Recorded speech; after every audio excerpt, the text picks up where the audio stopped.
அல்லேலூயா.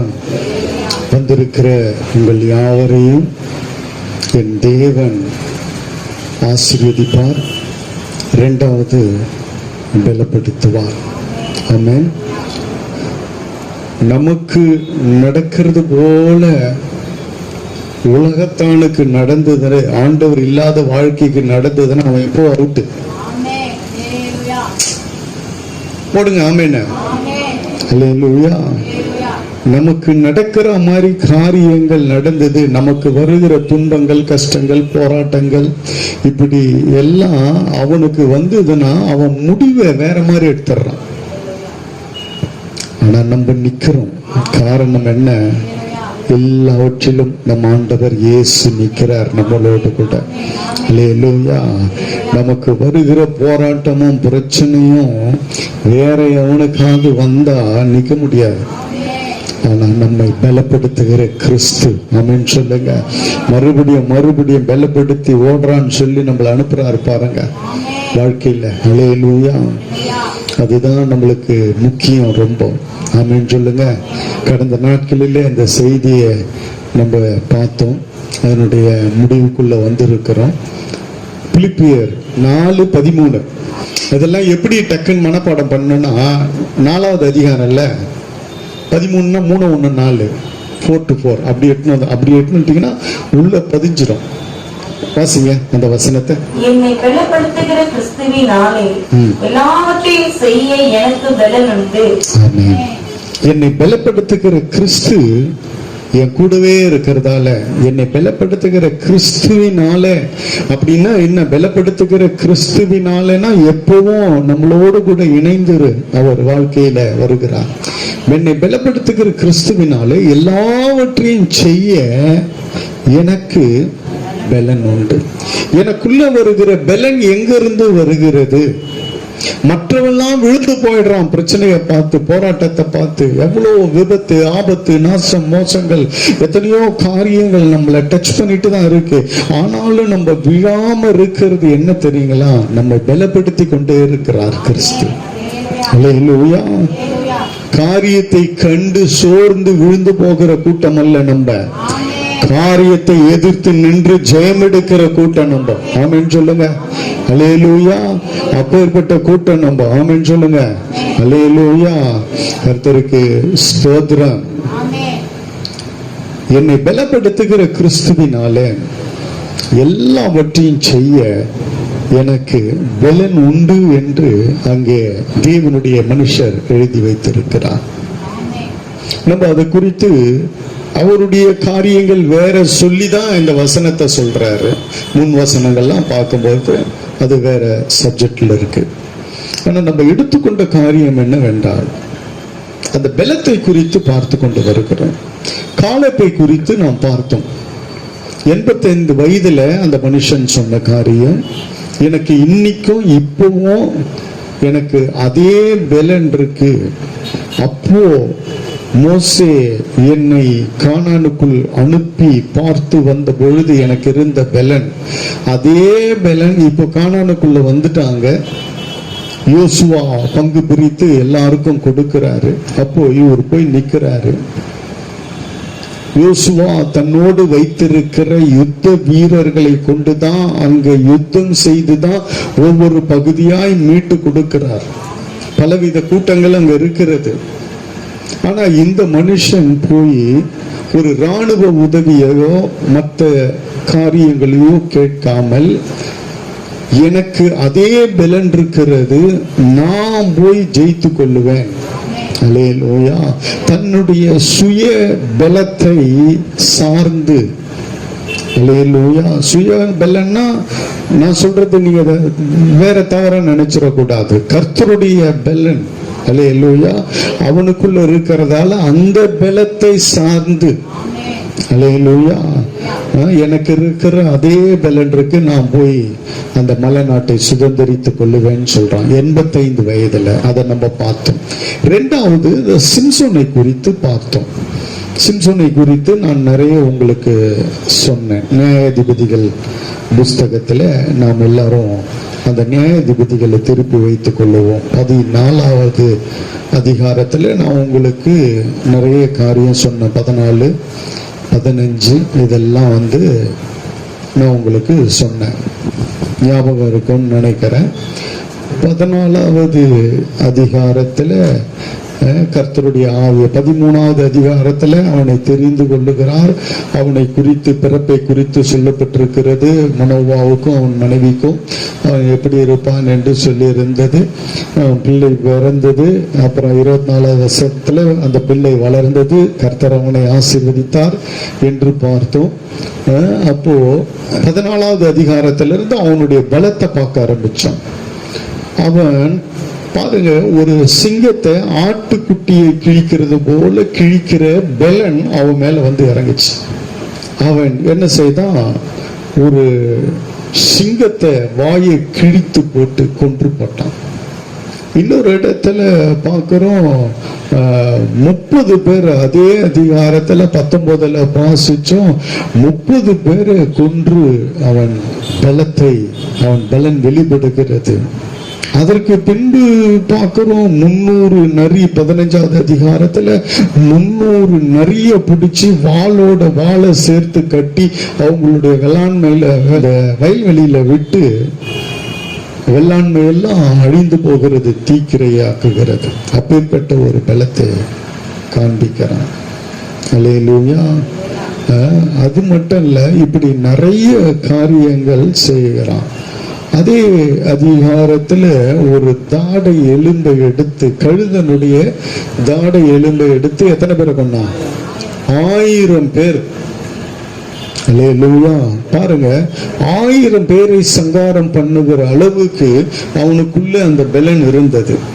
அடுத்து நிறைய அவனை கட்டுறாங்க, புது கயிறால கட்டுறாங்க. கட்டி அவனை கொண்டு போகும்போது நெருப்புல நூல் பட்ட அப்படி டப்புன்னு விடியுமோ அந்த மாதிரி விட்டு போகிறது. அப்பேற்பட்ட பலன். இன்னொரு இடத்துல போய் யுத்தம் செய்து அந்த வாசல் நிலை கதவு எல்லாத்தையும் பேத்து தூக்கிட்டு போயிடலாம். அப்பேற்பட்ட பலன் இருக்கு. இப்படி நிறைய பார்த்து கொண்டே வருகிறோம். அந்த மனுஷனுக்கு கடைசி வரை 85 வயசுல வரைக்கும் அப்படியே பலன் இருந்தது. அவன் யுத்தத்துக்கு போக்குவரத்துமா இருந்தான், அப்படியே இருந்தான். ஆனா இந்த மனுஷனுடைய பலன் பாதியிலேயே நின்று போய்விட்டது. இப்பேற்பட்ட காரியங்களை எல்லாம் செய்தவன், ஒரே ஆள் அத்தனை பேரை கொன்றவன், பெலிஸ்தியருக்கு ஒரு நியாயாதிபதியா இருந்த ஒரு மனுஷன், தாயின் கருவிலேயே அறிந்து கொள்ளப்பட்டவன், விசேஷித்தவனாய் நசரேயனாய் தெரிந்து கொள்ளப்பட்டவன். இப்போ அவனுடைய பலன் எங்க போயிடுச்சு பாருங்க.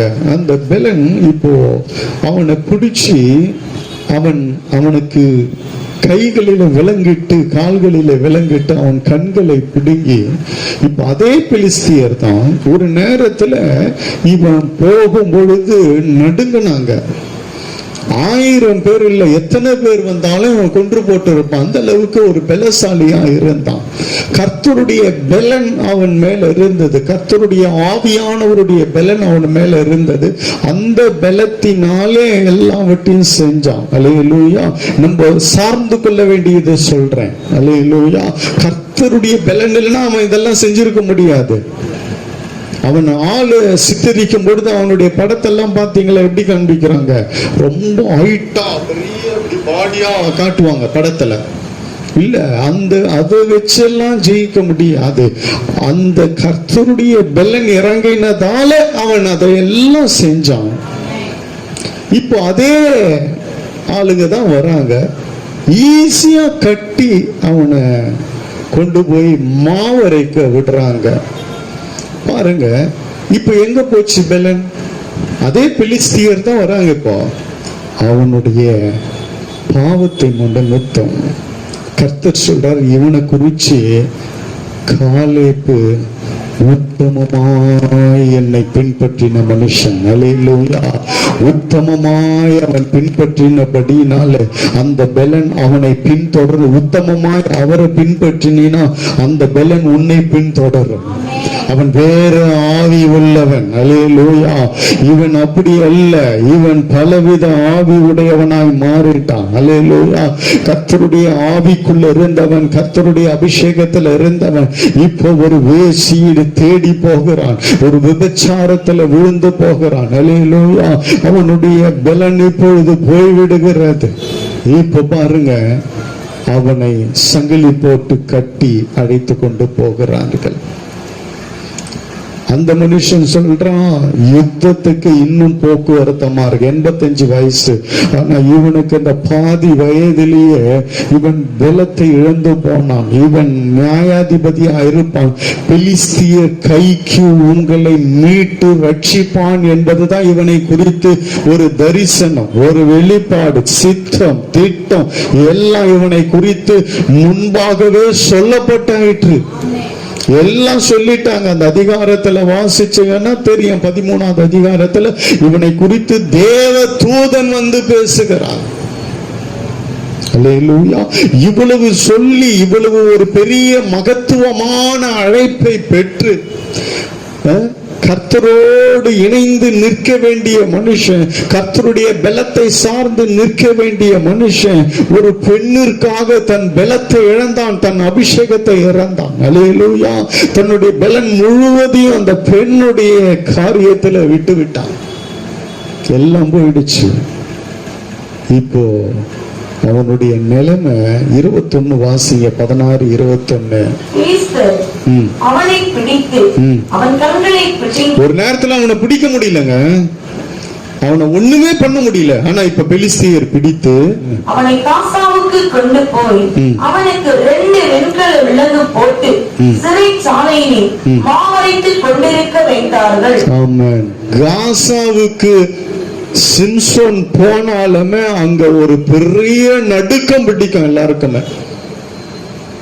ஐயோ, நம்முடைய எதிராளி வந்துட்டான், எத்தனை பேரை கொல்லுவான் தெரியலையேன்னு சொல்லி இருந்த இடத்துல இப்போ அவன் கை விலங்கிடப்பட்டு கண்களை பறி கொடுத்து, அதாவது தன் தரிசனத்தை இழந்து அங்கே போகிறான். ஏன்னா அந்த பலன் போயிடுச்சு.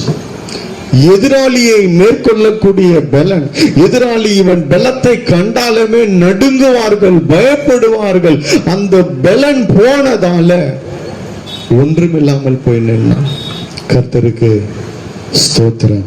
இப்போ உத்தமமாய் கர்த்தரை பின்பற்றாம வேற ஆவியில போயிடுறோமோ, வேற ஸ்பிரிட்ல, பரிசுத்த ஆவியை விட்டு, இந்த ஹோலி ஸ்பிரிட்டை விட்டு வேற ஸ்பிரிட்டுக்கு போயிட்டோம் அப்படின்னா கர்த்தருடைய பலத்தை நாம் இழந்து விடுவோம்.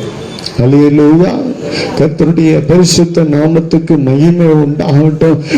இப்போ எத்தனை எனக்கு தெரிஞ்சு விசுவாசிகள் மாத்திரமல்ல, எத்தனையோ ஊழியக்காரர்கள் கூட விழுந்துட்டாங்க கர்த்தருடைய பலத்தை இழந்து. அல்லேலூயா. கர்த்தருடைய பலம். இன்னைக்கு அவங்களால ஒன்னும் செய்ய முடியல. அவங்களை கொண்டு ஒரு காலத்துல எத்தனையோ பிசாசுகள் துரத்தப்பட்டது, எத்தனையோ வியாதிகள் சுகமடைந்தது. அவங்க பேசும்பொழுது எத்தனையோ பேர் ஆவியில நிரம்பி இருக்கிறாங்க, எத்தனையோ பேர் ஆசீர்வதிக்கப்பட்டிருக்கிறாங்க. ஆனா கர்த்தர் பலன் இருந்த வரைக்கும் அதை நிறைவேற்றினாங்க.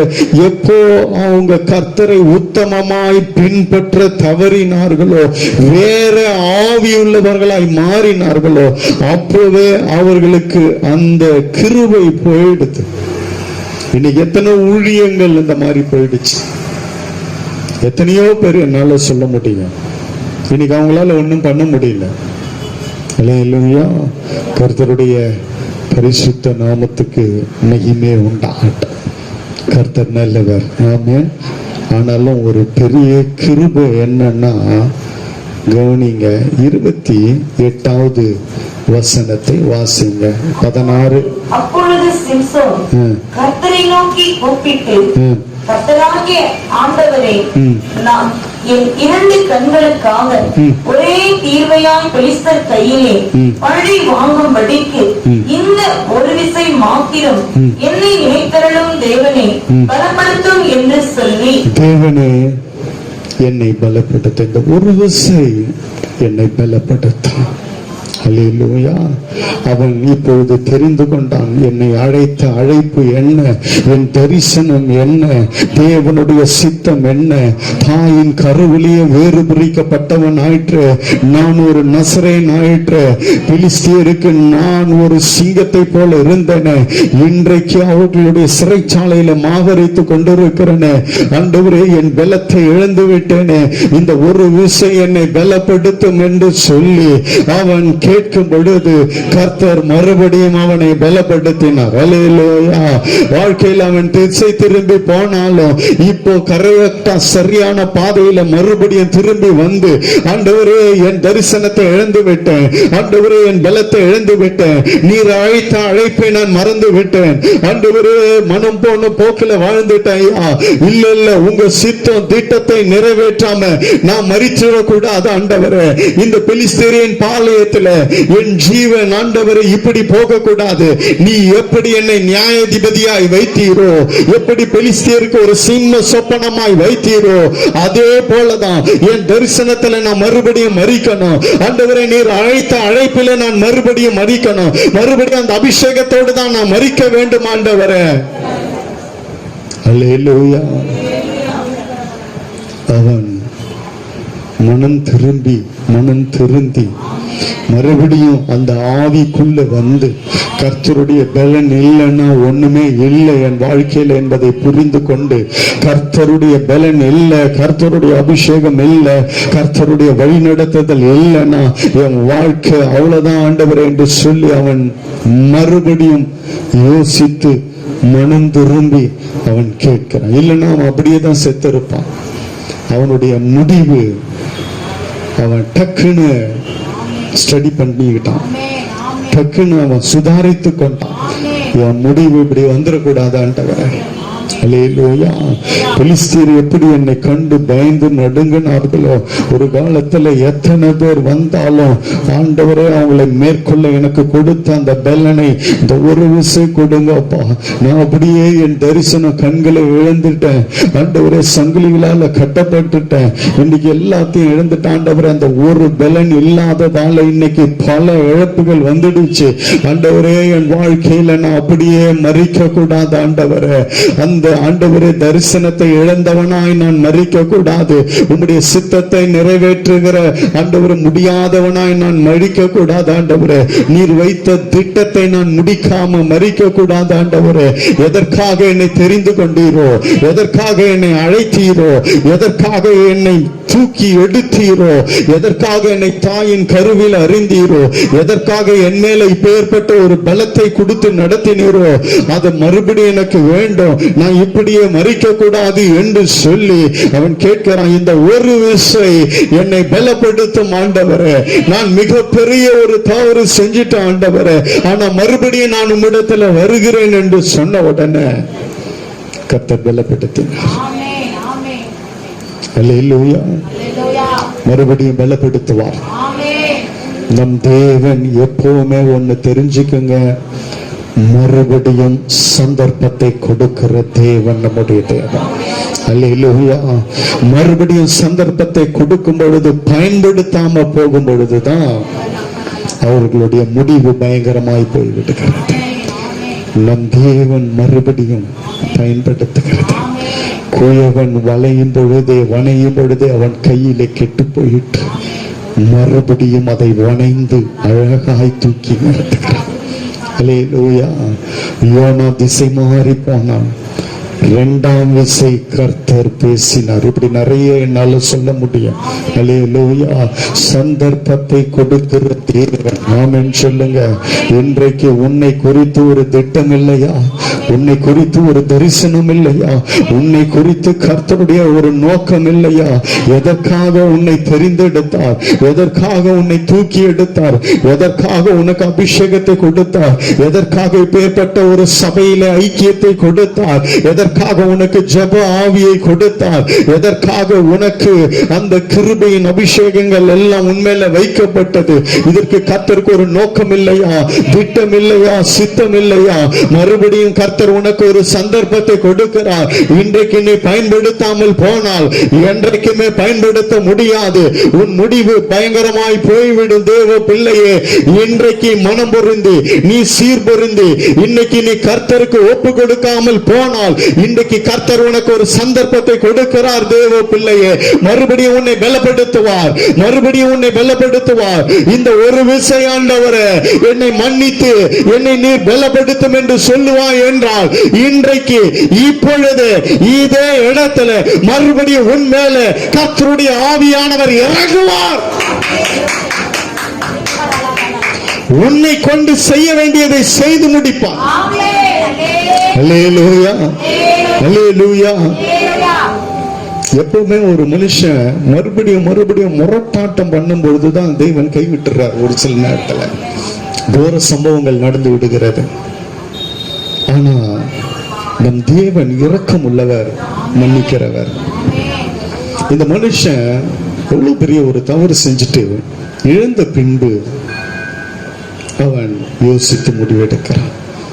ஆனால் இழப்பதற்கு இழப்புகள் வருவதற்கு முன்பாகவே கர்த்தர் நம்மை உணர்த்துகிறார். அல்லேலூயா, அல்லேலூயா. கர்த்தருடைய பரிசுத்த அதான் நம்முடைய ஆண்டவர் இயேசு கிறிஸ்து. இந்த மனுஷன் தன் அழைப்பை உணர்ந்து தன் தரிசனத்தை உணர்ந்து தாயின் கருவிலேயே அவனோடு கூட அவன் பெற்றோர்களோடு கூட கர்த்தர் இவனை எப்படியெல்லாம் வளர்க்க வேண்டும், இவன் வளர்ந்து என்ன செய்வான் எல்லாத்தையும் சொல்லி கொடுத்து நசரே விரதம் தலை மேல இருக்கிறது என்று சொல்லி இவ்வளவும் அவனை சொல்லி, அது மட்டும் இல்ல அவன் வளர்ந்த பின்பு எத்தனை காரியங்கள் இவனை கொண்டு கர்த்தர் செய்து கடைசியில அவன் எப்படி அவனுடைய ஆவி எப்படி மாறிச்சு பாருங்க. ஆனா காலே கர்த்தர் சொல்லுகிறார், கர்த்தர் அவனை குறித்து பேசுகிறார். காலே வேற ஆவி உள்ளவன், அது மட்டும் இல்ல அவன் என்னை உத்தமமாய் பின்பற்றினான். அல்லேலூயா. நீ உத்தமமாய் தேவனை பின்பற்றினால் தேவன் உன்னை பலப்படுத்துவார். தேவன் உன்னை பலப்படுத்துவார். எதை கண்டு நீ அஞ்ச மாட்டாய். எப்பேற்பட்ட சூழ்நிலை வந்தாலும் நீ நிற்பாய். அல்லேலூயா, அல்லேலூயா. பெலிஸ்தியரின் பாளையத்துல சிம்ம சொப்பனமாய் நின்றவன். அல்லேலூயா. சிங்கம் போல நின்று கர்ஜித்தவன். அல்லேலூயா. இன்றைக்கு அவனுடைய நிலைமை எங்க போய்விட்டது பாருங்க. விளையாட்டு காட்ட ஒரு விளையாட்டு பொருளாய் பாருங்க. அந்த வசனம் எனக்கு பார்க்கும் பொழுதெல்லாம் வேதனையா இருக்கும். வாசிங்க, அதே 25 வாசிங்க, 16-25. அவர்கள் மன மகிழ்ச்சியாய் இருக்கும் போது நமக்கு முன்பாக வேடிக்கை காட்டும்படிக்கு சிம்சோனை கூட்டிக் கொண்டு வாருங்கள் என்றார்கள். போதும். எதுக்குங்க? அவன் எப்பேற்பட்ட ஆளுங்க? அவன் எப்பேற்பட்ட ஒரு மனுஷன்? அல்லேலூயா. வேடிக்கை பொருளாய் போயிட்டாங்க. இன்னைக்கு வேடிக்கை பொருளாய் போயிட்டாங்க. வேடிக்கை காட்ட பெலிஸ்தியர் இவனை கண்டாலுமே பயப்படுவாங்க, பயந்து நடுங்குவாங்க, ஓடுவாங்க, விலகுவாங்க. இவன் வரானா அந்த வழியில ஒருத்தரும் வர முடியாது. அப்படி இருந்த ஒரு மனுஷன் வேடிக்கை பொருளாகி போய்விட்டான். காரணம் என்ன? அவனை வேடிக்கை காண்பிக்க அழைத்து கொண்டு வாருங்கள் சொல்லி அவனை வேடிக்கை காட்டத்தான் கொண்டு வராங்க. ஒரு வேடிக்கை பொருளாகி போய்விட்டான், கேளிக்கையாகி போய்விட்டான். கர்த்தருடைய பலன் போயிடுச்சு நம்மளுக்குள்ள. அப்படின்னா நம்ம வேடிக்கை பொருளா போகக்கூடிய சூழ்நிலை வந்துடும். அல்லேலூயா. கனத்துக்குரிய பாத்திரமா நீவன் பாத்திரம், ஆனா கனவீனத்துக்குரிய பாத்திரமா அங்க பெலிஸ்தருக்கு முன்பாக நிற்க கொண்டு வந்தான்.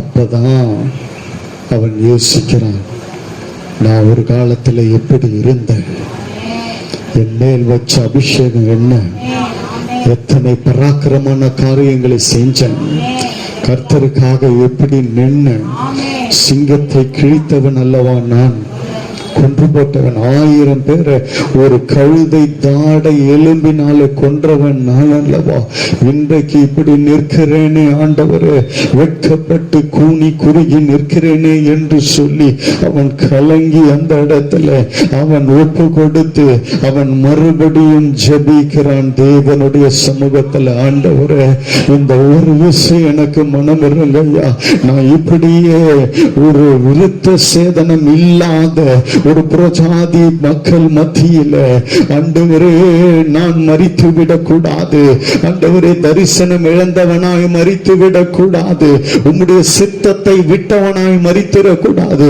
உம்முடைய திட்டத்தை நிறைவேற்ற முடியாதவனாய் நான் மரித்து விடக்கூடாது ஐயா. என் அழைப்பை நான் விட்டு விட்டேனே, என் அழைப்புல நான் மறுபடியும் வந்து நிக்கணும் ஆண்டவரே, உங்களை ஆண்டவரை மறுபடியும் நான் சார்ந்து கொள்ள வேண்டும் என்று சொல்லி உங்க திட்டத்தையும் சித்தத்தையும் நான் முடிக்காம இந்த இடத்துல மறிக்க கூடாது என்று சொல்லி அவன் கேட்கிறான். இந்த ஒரு விசை என்னை பலப்படுத்தும் ஆண்டவரே என்று சொல்லி அதான் வார்த்தை சொல்லுகிறது, அவன் உயிரோடு இருந்து கொன்றவர்களை பார்க்கிலும் அவன் மறிக்கும் பொழுது அநேகரை கொன்று போட்டான். அல்லேலூயா. கர்த்தருடைய பரிசுத்த நாமத்துக்கு மகிமை உண்டாகட்டும். நான் சொல்லுவேன், அவன் பலத்தை இழக்காதவன் தான். முடிவுல வந்துட்டான் பாருங்க, முடிவுல சித்தத்துக்குள்ள வந்துட்டான். அவன் முடிவுல தேவ சித்தத்துக்கு வந்துட்டான், அழைத்த அழைப்புக்கு வந்துட்டான். மறுபடியும் அந்த நசரேய விரோதத்துக்குள்ள வந்துட்டான். அவன் ஒரு நசரேயன். அல்லேலூயா. அவன் ஒரு நசரேயன்ங்க, அவன் ஒரு நசரேயன். அதுல மறுபடியும் வந்துட்டான். அல்லேலூயா. மறுபடியும் அந்த பலத்தை சார்ந்து கொண்டு வந்து விட்டான். அல்லேலூயா. கர்த்தருடைய பரிசுத்த நாமத்துக்கு மகிமை உண்டாகட்டும். இன்றைக்கு அப்படி யாராவது அவருடைய பலத்தை இழக்கக்கூடிய சூழ்நிலை இருந்தா கர்த்தர் மறுபடியும் நான் சொல்லுகிறேன், உனக்கு சந்தர்ப்பத்தை கர்த்தர் தருகிறார். அல்லேலூயா.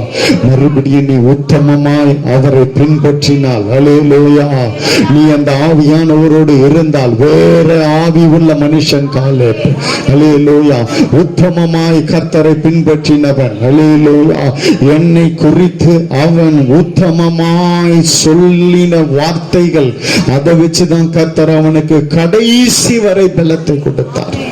அல்லேலூயா.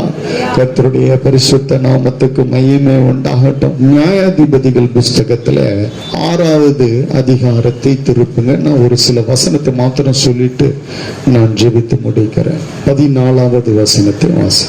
அப்பொழுது கர்த்தர் அவனை நோக்கி பார்த்து, உனக்கு இருக்கிற இந்த பலத்தோடே போ, நீ இஸ்ரவேலை மீதியானியரின் கைக்கு நீங்களாக்கி ரட்சிப்பாய், உன்னை அனுப்புகிறவர் நான் அல்லவா என்றார். நீங்க இன்னொரு பலப்படுத்துகிற காரியம், பலத்தை சார்ந்து கொள்ளுகிற காரியத்தை நாம் பார்க்கிறோம். பலப்படுத்துகிற கிறிஸ்துவினாலே எல்லாவற்றையும் செய்ய நமக்கு பலம் உண்டு. இங்கே கர்த்தர் கிதியோனை பார்த்து, உனக்கு இருக்கிற இந்த பலத்தோட போ, உன்னை அனுப்புகிறவர் நான் அல்லவா. அல்லேலூயா. இஸ்ரவேலை மீதியான அங்க பெலிஸ்தியரின் கைக்கு, இங்க மீதியானரின் கைக்கு நீங்களாக்கி ரட்சிப்பார். சொல்லப்பட்ட மனுஷன் யாரு அப்படின்னா கவனிங்க, அந்த மனுஷன் 11 வாசிங்க.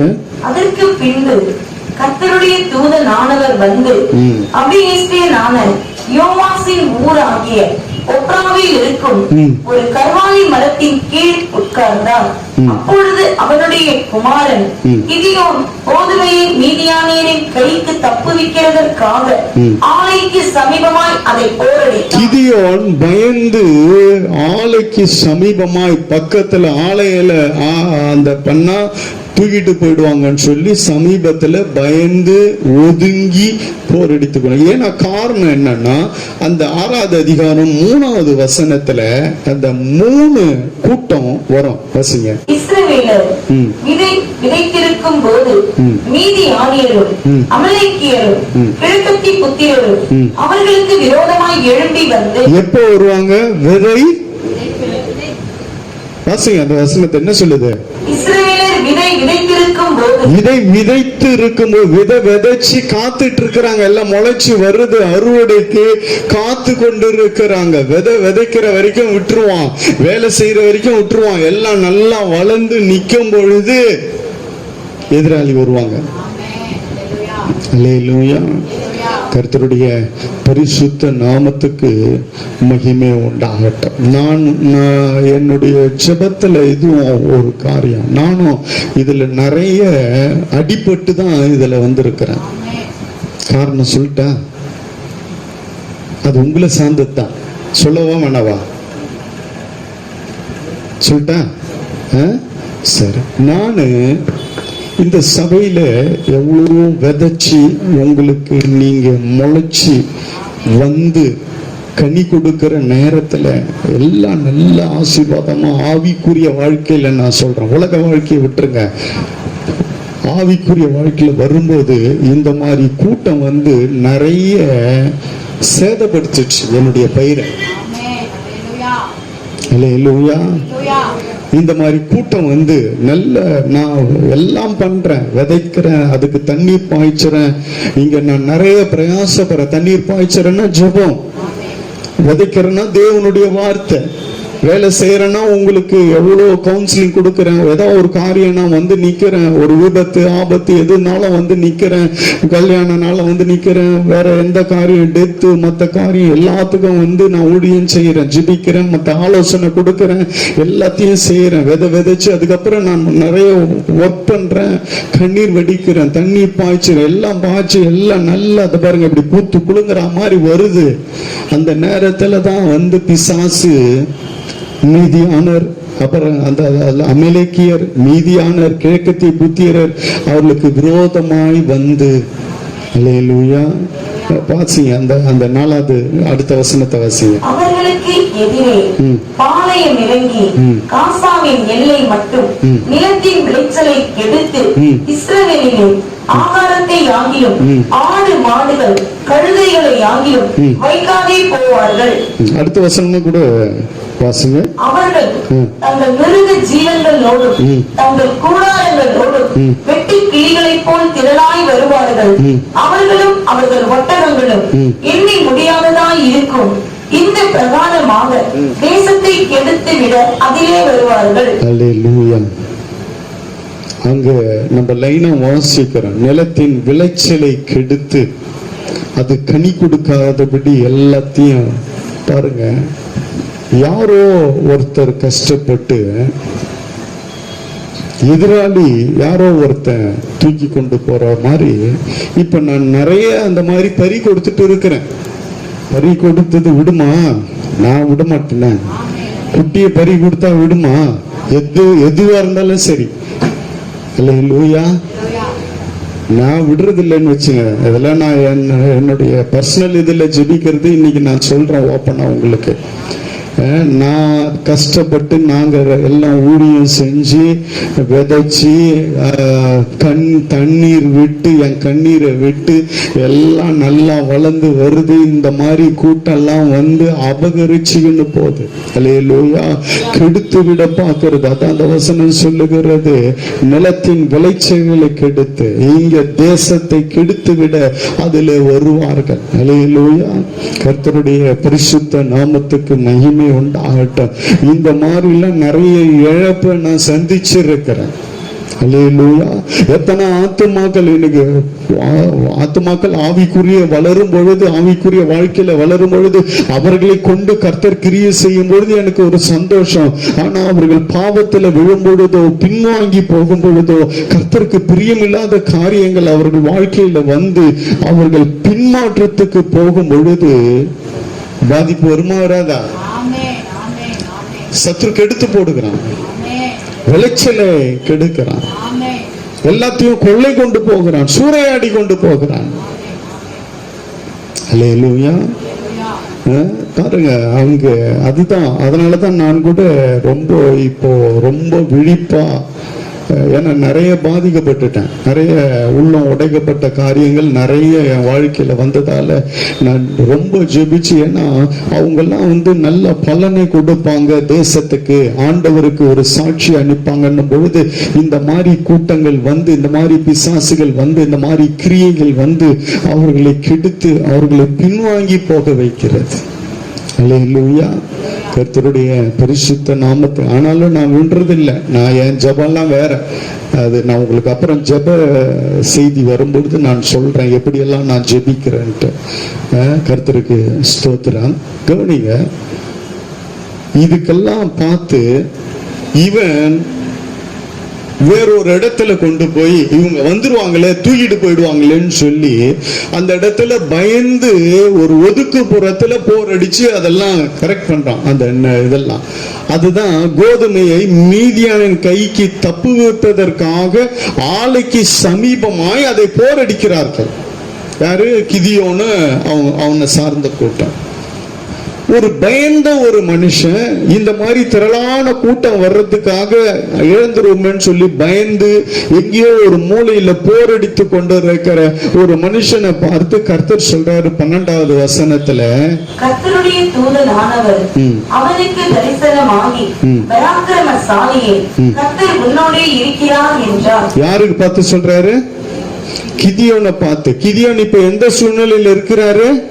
இந்த 3 வித கூட்டத்துக்கு பயந்து, இந்த 3 வித கூட்டம் தேசத்தை கெடுக்கிறது, விளைச்சலை கெடுக்கிறது, நல்ல அறுவடையெல்லாம் கெடுத்து போடுகிறது.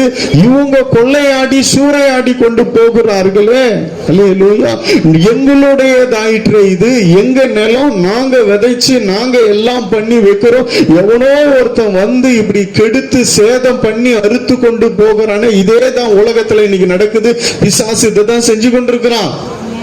ஊழியக்காரர்கள் எல்லாத்தையும் பண்ணி வச்சா பிசாசு கொண்டு போயிடுறான், சேதப்படுத்துகிறான், கெடுத்து போடுகிறான். இங்க அதெல்லாம் வாசிச்சோம் இல்ல?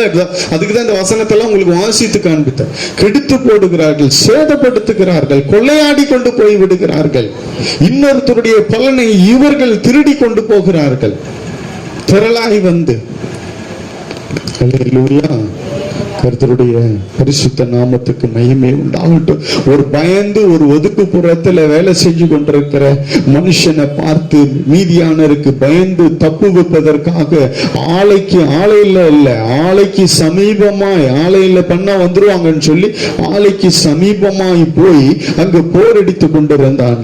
அங்கே அவனை பார்த்துதான் கர்த்தர் சொல்லுகிறார், பராக்கிரமசாலியே கர்த்தர் உன்னோடு கூட இருக்கிறார்.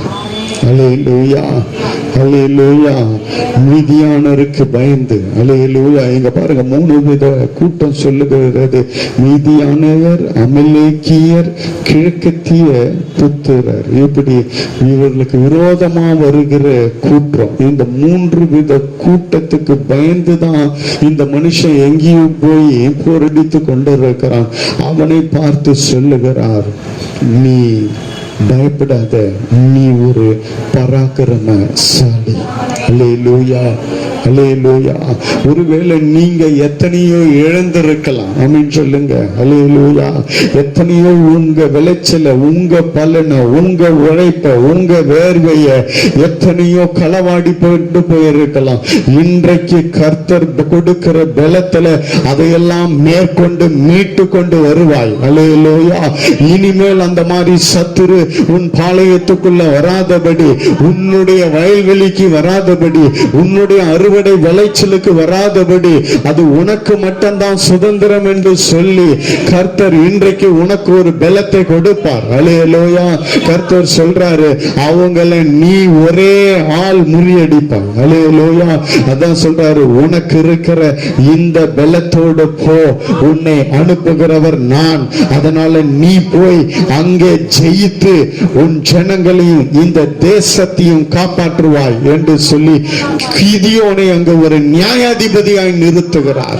பயந்த ஒரு மனுஷன், இழந்த ஒரு மனுஷன், அத்தனை கூட்டத்தை எதிர்க்க முடியாத ஒரு மனுஷன், அந்த மனுஷனை பார்த்து கர்த்தர் சொல்லுகிறார், நீதான் பராக்கிரமசாலி. அல்லேலூயா, அல்லேலூயா.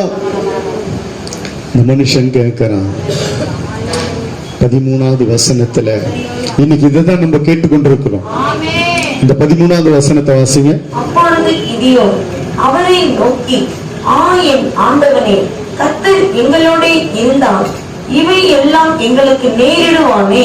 கர்த்தர் எங்களை எகிப்தில் இருந்து கொண்டு வரவில்லையா என்று எங்கள் பிதாக்கள் எங்களுக்கு விவரித்து சொன்ன அவருடைய அற்புதங்கள் எல்லாம் எங்கே?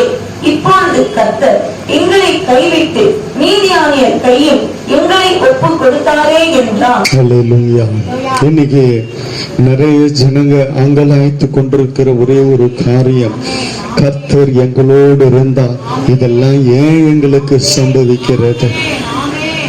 சொல்றோமா இல்லையா? இன்னைக்கு நிறைய பேர் சொல்றாங்க, கர்த்தர் எங்களோடு இருந்தா ஏன் எனக்கு இது நடக்கணும், ஏன் என் வாழ்க்கையில் இப்படி நடக்கணும் என்று சொல்லி கேட்டுக்கொண்டிருக்கிறாங்க. அல்லேலூயா. பாருங்க, கர்த்தர் எங்களை கைவிட்டுட்டாரோ, மீதியானியரின் கையில ஒப்பு கொடுத்துட்டாரோ என்று இந்த கிதியோன் சொல்லுகிறான்.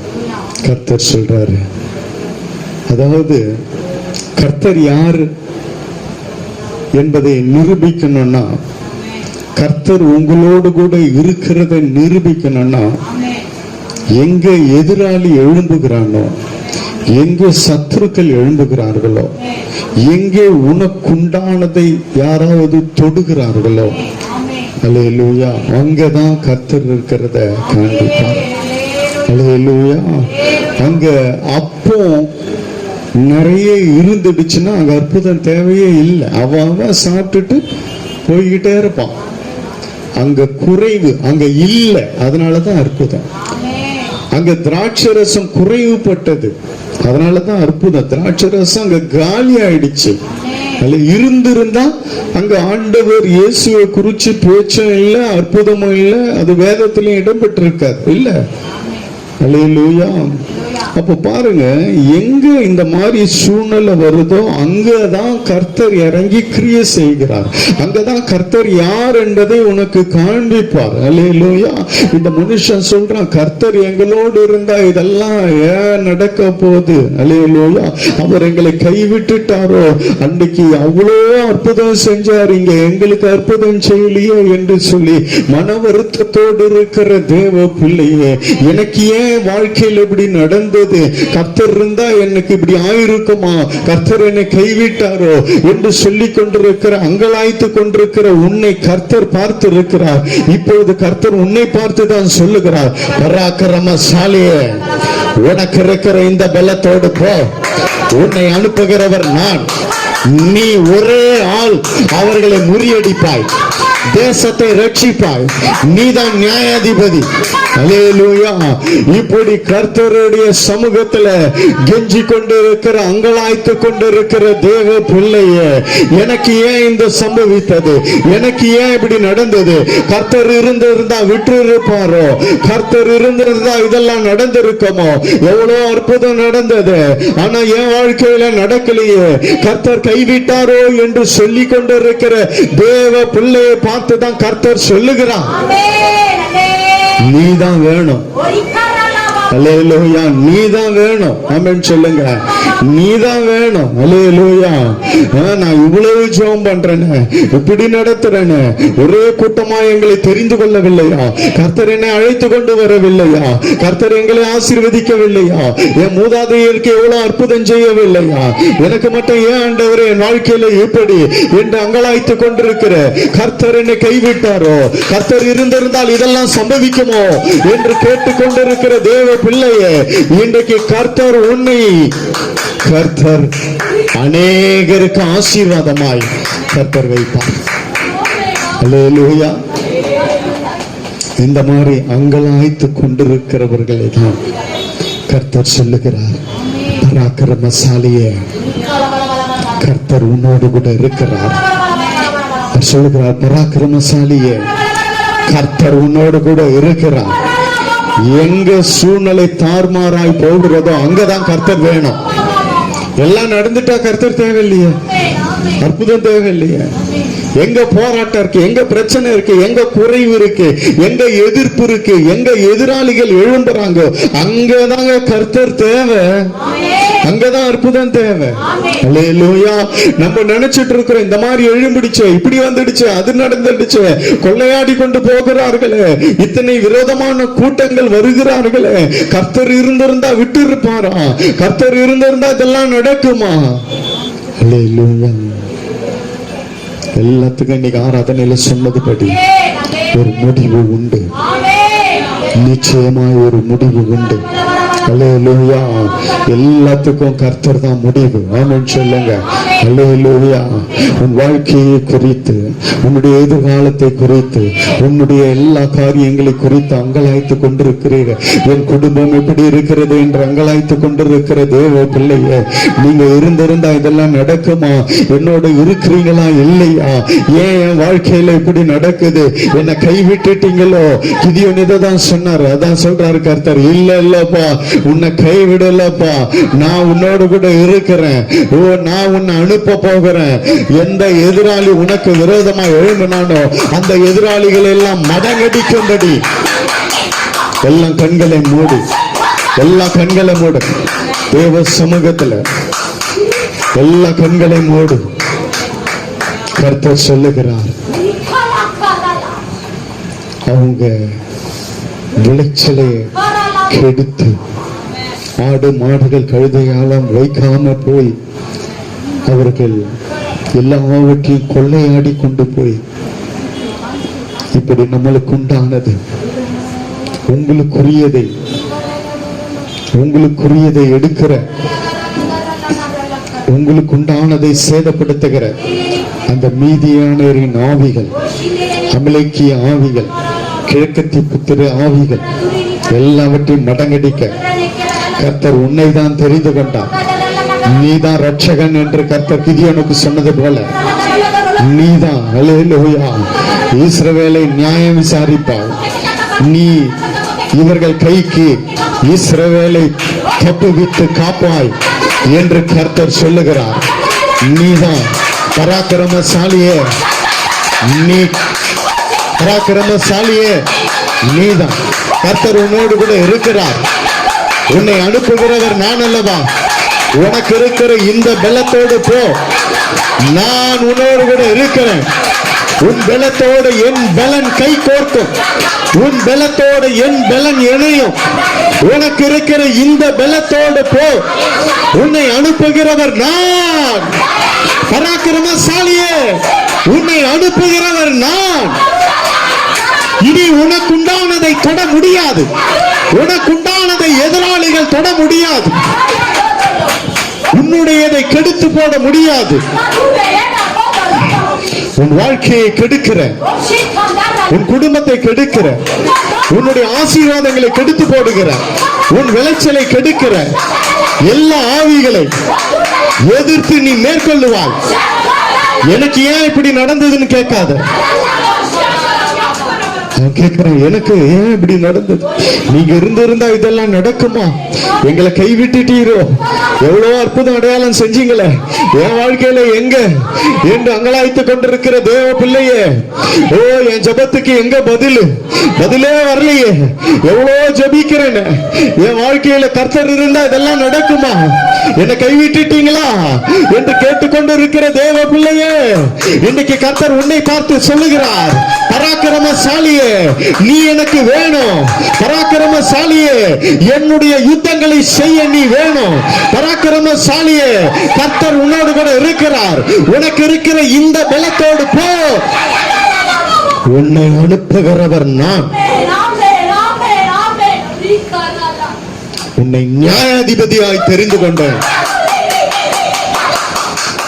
நன்றி ஆண்டவரே, நன்றியோடு ஸ்தோத்திரிக்கிறேன். தொடர்ந்து கர்த்தர் எங்களை நடத்தும். எல்லா துதிகன மகிமையுமாக எடுக்கலாம். இயேசுவின் மூலம் பிதாவே.